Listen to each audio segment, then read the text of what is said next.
How is it possible that a child mysteriously disappears and no one is held accountable? Since 2007, the world has been asking, why were Madeleine McCann's parents never arrested?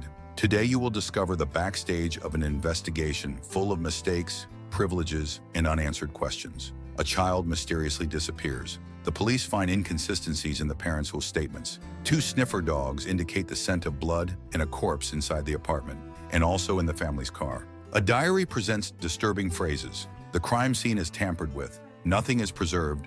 Nothing is clear. And yet, no one was arrested. Since 2007, this question has troubled those following the Madeleine McCann case. How is it possible that so many failures occurred and that in the end, no one was even formally charged? How is it possible that, despite so many indications, everything ultimately faded into oblivion? It's as if an invisible fence had been built around the family, a barrier where the law, interrogations, and accountability simply cannot enter. We grow up hearing that justice is equal for all, but in this case, it seems it was wearing a different uniform. And it wasn't the police uniform. It was that of diplomacy, reputation, influence. It was the gala attire of impunity. This video is not just about the disappearance of a little girl. It is about what happens when the justice system encounters someone who has the resources to bypass every step. It is about the weight of appearance, nationality, and profession. It is about how the truth can be ignored when power decides it is more convenient that way. Let's get to the facts. The sniffer dogs marked the scent of blood and the odor of a corpse in the apartment's living room and in the trunk of the rented car days later. The couple's accounts had contradictions regarding the timing of checks that night. Kate refused to answer dozens of questions from the Portuguese police, and yet both were allowed to return to the United Kingdom without any formal charges. Does it seem strange? Now hold on to this. While the McCanns were leaving Portugal with diplomatic support and press interviews, a man in another part of the world was sentenced to life imprisonment for having been late to pick up his son from school and then claiming that he had disappeared. Cases like this exist. Ordinary people are arrested on far more fragile evidence. People without expensive lawyers, without governmental backing, without international front-page headlines. Then comes the uncomfortable question. What if justice didn't fail by accident, but for convenience? What if, from the very beginning, it wasn't about discovering what happened, but about preventing doubt from falling on those deemed too prestigious to be suspects? It's as if justice played the role of defense, not investigation. As if the system had said, this kind of person cannot be involved. Now take a deep breath and think with me. A 3-year-old girl disappears. There are no direct witnesses. There is no sign of forced entry. There is no record of who came in or left the resort. And yet the version of kidnapping is almost automatically accepted without a rigorous check of alternatives. The first hour of the investigation, which is considered crucial in any child disappearance, was compromised. The room was touched by several people. The sheets were moved. Objects were rearranged. The scene of the supposed crime turned into a sort of improvised meeting and consolation center, not a forensic site. The British press began to question not the parents' behavior, but the work of the Portuguese police. The family was portrayed as a victim not only of the loss of their daughter, but also of foreign incompetence. It was then that what many call the shielding effect began to form. They were doctors, British, well-connected. They had the exact profile that society, in a biased way, calls upstanding people. And with that, the focus was diverted. The most important questions were left aside. Friends close to the family began giving interviews, but testimonies that pointed out inconsistencies started to disappear from the headlines. The problem was not only the lack of answers, it was that not all the questions were asked. In 2011, a 28-year-old man was arrested in southern Europe after reporting that his daughter had vanished from the car while he was buying bread. There were no signs of struggle, no clear indication of a crime, yet he was detained immediately. The argument? Lack of vigilance, contradictions in his statement, and nervousness during the interrogation. The child was found 2 days later with a distant relative, but the father spent weeks in jail, accused of omission. Now think, what if his surname had been McCann? Would the treatment have been the same? When certain names are at stake, even the most obvious truth becomes delicate ground. You will understand how the system built the shielding and why, to this day, no one has had the courage to cross this invisible fence. Oh, and if this topic has already given you that uneasy feeling, subscribe to the channel. There is a lot more that no one has had the courage to tell. But we will. The question still lingers. How is it that two people surrounded by so many suspicions were never formally charged? And why does everything seem to have been done to protect, not to investigate? The McCann case is not an outlier. In fact, it reveals a pattern we have seen before, only in different forms. Think of the O.J. Simpson case, for example. One of the most televised trials in history. The whole world watched. And even with a pile of proofs and evidence, he was acquitted. The difference? Fame, money, lawyers with access, the ability to control the narrative. And when you have power, the game changes. More than facts. The name becomes a shield. Doubt becomes an excuse. The media divides between those who protect and those who remain silent. And the system, which should be seeking the truth, ends up bending to preserve those at the top. But this does not happen only in American courts, nor only with celebrities. Selective justice is a global and silent phenomenon. Sociologists call this the structure of legal privilege. It is when the very system that condemns a man for a forgotten backpack in the subway hesitates to investigate someone well-dressed, with a successful career, with influential friends. The scales of justice remain there, but the weight they measure depends on who is being judged. In the McCann case, those scales clearly tipped, and the lingering question is, were they not thoroughly investigated because they were indeed innocent, or because it would have been too uncomfortable to look in that direction? Let's take a closer look.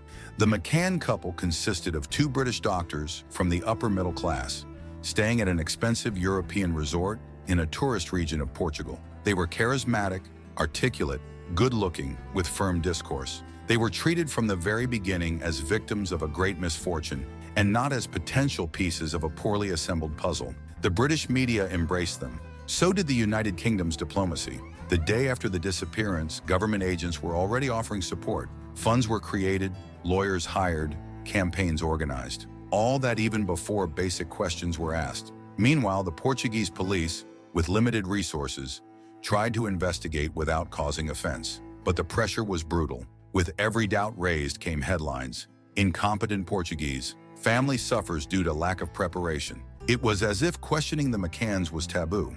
And that's the point. Nietzsche said that society's morality is shaped by appearances, not by the truth. And Michel Foucault explained that power not only controls what is said, it defines what can or cannot be said. In Madeleine's case, power shaped the narrative, and silence became a strategy. What does this say about the system? That justice is not blind. It sees and chooses where to look. And when the face it sees belongs to someone who fits the right profile, it hesitates. Perhaps the greatest scandal of this case is not the lack of answers. Perhaps it is the fact that, for years, the right questions were never asked. Because deep down, the system does not investigate who should be investigated. It investigates who can be investigated. The room where Madeleine slept with her siblings was one of the first places to lose control. The moment Kate screamed, "They've taken her," the apartment became a point of entry and exit for friends, resort staff, and locals. There was no tape isolating the area. There was no control over who touched what. Fingerprints were compromised, objects were moved, footprints overlapped. The scent of the moment was lost, and with it, perhaps, the first real chance to understand what happened. Hours later, specialized sniffer dogs were brought to the scene. The first, trained to detect the scent of human blood, indicated an area behind the living room sofa. The second, trained to detect the odor of a corpse, barked loudly at the same spot. Both also reacted in the trunk of the car rented by the McCanns. Detail: rented 3 weeks after the disappearance. These pieces of evidence, which in any other investigation would have been the center of attention, were treated with strange reservation. The official explanation? Dogs can make mistakes, yet the same dogs were used successfully in several other homicide cases, even solving cold cases. But there, in that story, nothing seemed to be enough. The Portuguese authorities tried to insist, but were hampered by political pressure. The British media had already chosen a side, and that side was not doubt.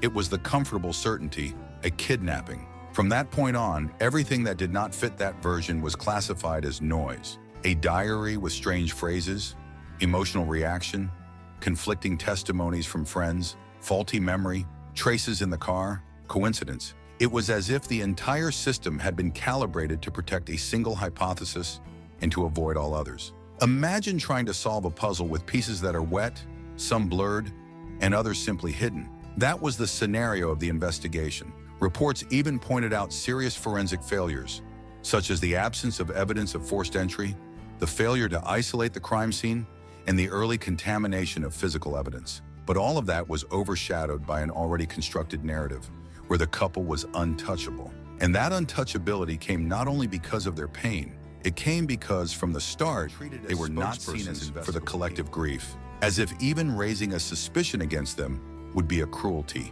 when in fact what was asked for was only the basics, an investigation without filters. Confirmation bias tainted everything. By deciding from day one that this was an external kidnapping, every new piece of evidence was read through that filter, and any clue that pointed in another direction was treated as error or exaggeration. Furthermore, the media's shielding created a barrier. Emotional headlines, images of the family praying, moving interviews. The public was taught to feel empathy and not to ask questions. Meanwhile, those trying to investigate were discredited. Investigator Gonzalo Amaral, who began following the line that perhaps the kidnapping was not the only explanation, was removed from the case and became the target of legal actions. The crime became something else. Questioning. That's when it becomes clear the system did fail, but not because it didn't know what to do. It failed because it did not want to do it, because doing so would have meant opening a door that no one, neither the police, nor the governments, nor the press, wanted to open. And when the system does not want something to be discovered, it finds a way to ensure that nothing is discovered. Up to this point, you have seen that the mistakes were many. The scene was tampered with, the evidence ignored, the most important questions avoided. But now comes the most uncomfortable part. What if all of this was not accidental? If the investigation had truly focused on Madeleine's parents with the seriousness it deserved, everything would have followed a different path. But according to documents leaked years later, even the British diplomats were instructing the Portuguese authorities to avoid friction with the couple. A bureaucratic phrase that, in practice, means, let it go. This is not theory, it is fact. There was a direct line between the McCanns and representatives of the highest ranks of the British government. The then Prime Minister, Tony Blair, was informed of the case almost in real time. Not as a concerned citizen, but as part of a management that could not allow a respectable British couple to be exposed in another country. Gonzalo Amaral, the investigator who tried to follow another line, that which included the parents as possible suspects, ended up being removed from the case, discredited, prosecuted, silenced. In an interview years later, he said a phrase that carries weight. It was like trying to push a stone up a mountain, but at every step, someone kicked it back down. That was the true climax of the story. Not the disappearance, but the moment when the search for the truth was replaced by a choreography, a performance, as if the whole process had been staged to appear diligent without ever daring to touch the point that really mattered. And that is when the initial question stopped being, why were the parents never arrested? And turned into something even more disturbing. Why did no one ever really try to investigate them? This is the point where everything fits, and at the same time, where everything escapes. Foucault wrote that power shapes not only what can be said, but what can be thought. When the narrative of the perfect couple was embraced by newspapers, diplomats, and even part of the police, the simple act of being suspicious became offensive. Questioning became a moral crime. And that protected not only the McCanns, but also the system that refused to see. This is where the story changes focus. Because what is most striking is not the lack of answers. It is the effort made to ensure that certain questions were never asked. In the end, perhaps the greatest scandal is not the disappearance itself. It is what it revealed. A mechanism disguised as justice, which works differently depending on the surname. A stage where appearance replaces evidence, where reputation matters more than traces. And the public? It was led to feel pain, to be moved, but not to reflect. It is as if the truth had been packaged, locked away in a drawer with a key made of power, fear, and convenience. The central characters of this story, Kate, Jerry, the investigators, the journalists, have all changed over time. Some fell silent, others continued with their lives. But the question remained, not the one about where Madeleine is. That one, perhaps, will never be answered. The question that remained was, what was done to ensure that certain answers would never emerge? By now it's clear, the Madeleine case was never just about a missing child. It exposed what happens when power sits at the table before the truth, when those who should be questioned are, in fact, shielded. and when justice replaces sincere inquiry with a well-rehearsed performance. To me, the most disturbing thing is not what is missing in this story.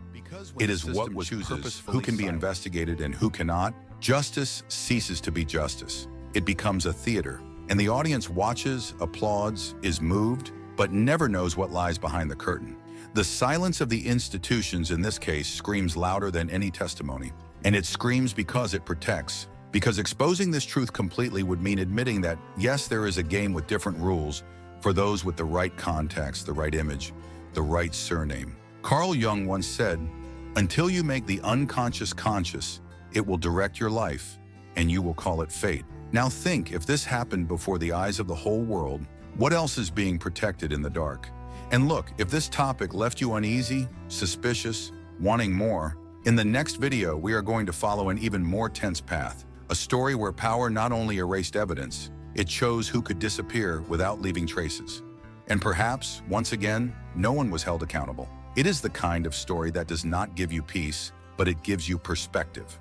So subscribe to the channel if you want to continue uncovering what many prefer to leave untouched. Here we do not back down from discomfort. And comment, if you stayed with me until here, write, "I am the question that will not be silenced." Because in the end, that is what drives us. The doubt that persists, even when the whole world has accepted silence. Oh, and if you want to understand what happens when someone tries to reveal what could not be said, check out the link in the first pinned comment. There is a reading there that will shake everything you think you understand about power and truth. Then tell me what you think, but go easy, because you can't unsee what you discover.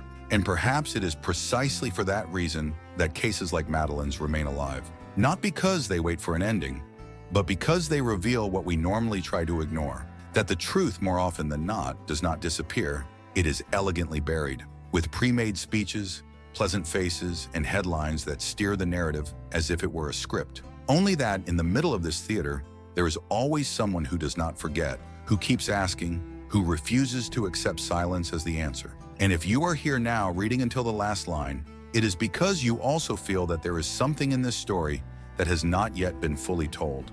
And it is exactly there that we will continue.